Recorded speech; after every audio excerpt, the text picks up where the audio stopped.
Aywa toyib ya. Sekarang kita akan membahas sigoh dalam tasrif istilahi. Langsung saja. Apa sih sigoh itu ya? Sigoh itu secara sederhana itu berarti bentuk. Sigoh asigoh itu kalau dalam bahasa Arab itu an-nau' au al-hay'ah. Berarti bentuk, rupa, jenis atau pola.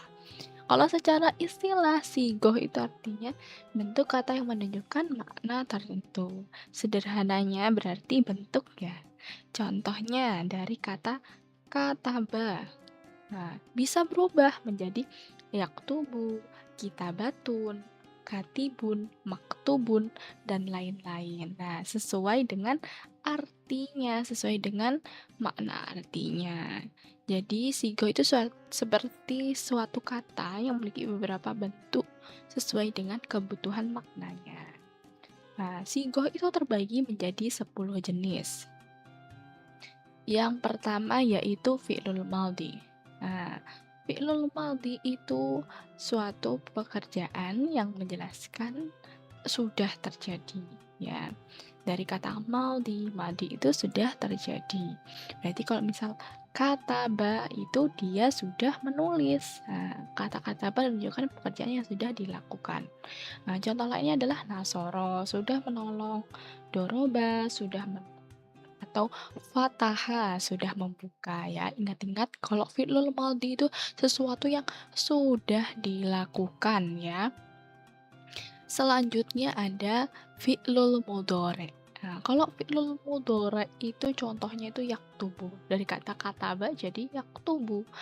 Nah, kalau tadi kataba itu sudah menulis, kalau yaktubu itu dia sedang menulis atau dia akan menulis. Nah, jadi kalau misal mudhari itu sedang atau akan ya.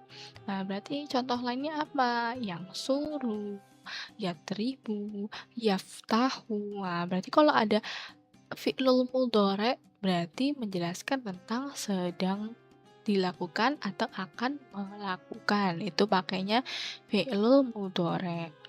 Nah, selanjutnya ada masdar. Kalau masdar itu nama dari suatu pekerjaan tersebut, nama kegiatannya. Kalau misal kata apa itu menulis, kalau kitabatun berarti kegiatan menulis. Contohnya, kitabatul insya. Nah, berarti kegiatan menulis insya. Kitabatu hijaiyah, berarti kegiatan menulis hijaiyah. Nah, masdar itu terbagi menjadi dua, yaitu masdar mimi dan masdar goiru mimi. Masdar mimi itu apa sih? Nah, dari katanya adalah mimi. Nah, mimi itu berarti ada mim-mimnya. Ingat-ingat ya, pokok kalau ada mimi itu berarti mim-mimnya.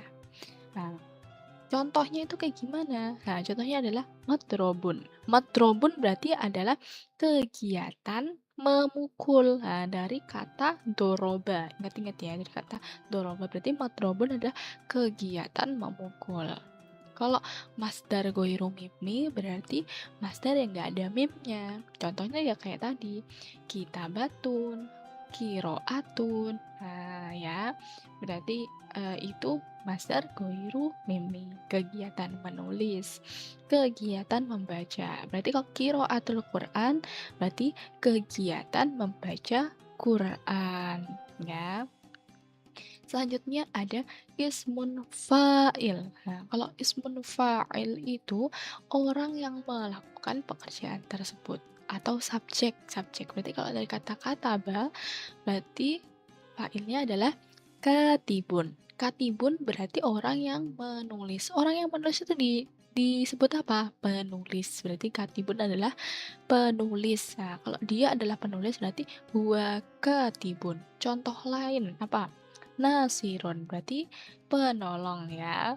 Terus kalau misal fatah berarti fatihun berarti pembuka ya, fa'il pelaku ya. Nah, gampangnya itu contoh subjek itu adalah Ali menulis buku. Nah, Ali itu subjek. Nah, itu namanya ismun fa'il.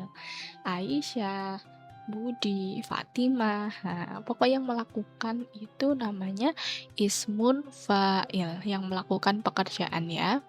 Selanjutnya adalah ismun maf'ul. Kalau tadi fa'il adalah orang yang melakukan pekerjaan, kalau maf'ul itu sesuatu yang dikenai pekerjaan. Contohnya kalau dari kata-kata ba menjadi maktubun. Berarti sesuatu yang ditulis atau tertulis ya. Nah, maktubun ya. Contohnya adalah hada babun maftuhun. Berarti apa? Pintu ini terbuka. Nah, terbuka, tertulis. Nah, berarti kalau misal dari kata qara'a makru'un, terbaca. Nah, hal hada makru' ya. Apakah ini terbaca atau dibaca? Nah, gitu ya. Itu namanya ismun maf'ul. Selanjutnya ada fi'lul amr. Nah, dari kata amr. Amr itu berarti apa? Amr itu perintah. Nah, berarti kalau misal dari kata tulis, perintahnya gimana? Tulislah. Berarti dari bahasa Arabnya adalah uktub. Nah, kalau contoh lain, unsur, tolonglah. Idrib, pukullah. Berarti kalau misal bukalah apa?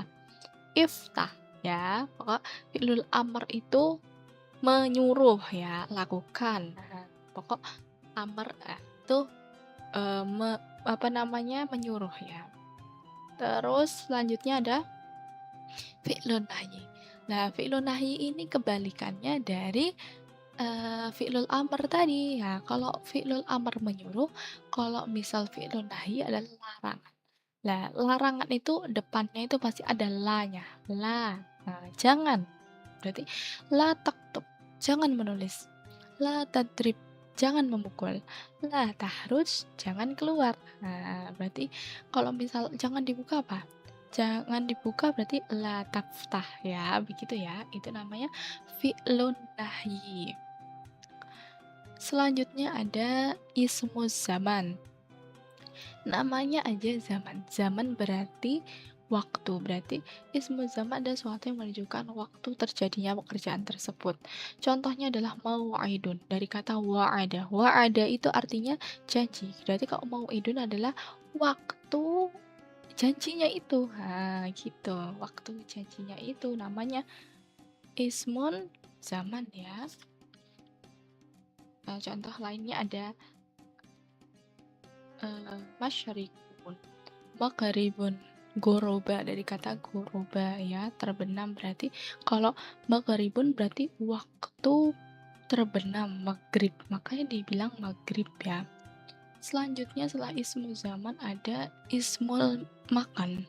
Nah, makan itu artinya bukan makan makanan, tapi makanun itu artinya tempat. Nah, berarti kalau kata menulis berarti maktabun berarti tempat menulis atau kantor atau meja tulis tergantung konsep. Nah, terserah. Nah, pokok ismu makan itu tempatnya. Nah, terus kalau misal maskanun, nah misal berarti artinya adalah tempat tinggal, maskan dari kata sakana. Majlisun dari kata jalasa berarti tempat duduk. Selanjutnya ada ismun alah. Ismun alah adalah nama alat. Nah, ingat-ingat alah berarti alat. Berarti alat yang digunakan untuk melakukan pekerjaan. Contohnya, alat untuk membuka berarti miftahun. Nah, alat membuka itu apa? Kunci. Miknasatun. Alat untuk menyapu itu apa? Sapu. Miknasatun. Mibrotun. Mibrotun itu rautan. Itu ya. Berarti kalau contoh lain, misal mil'aqotun. Mil'aqoh apa? Sendok. Terus apalagi? Mistorotun apa? Penggaris. Ya, ingat jadi ismun Allah itu alat. Ingat alat. Ya, itu tadi 10 jenis dari sigo. Nah, cara gampang menghafalnya. Madi sudah, mudhor itu sedang atau akan. Masdar itu kegiatannya, ismun fa'il itu pelakunya, kalau ismun maf'ul itu yang dikenai pekerjaan. amar itu menyuruh ya, nahyi itu larangan, ismuz zaman, zaman ingatnya zaman itu waktu, ismun makan itu tempat, dan ismun alah itu alat ya. Kalau misalnya ada pertanyaan langsung saja di komen, nanti insya Allah saya jawab ya. Terima kasih.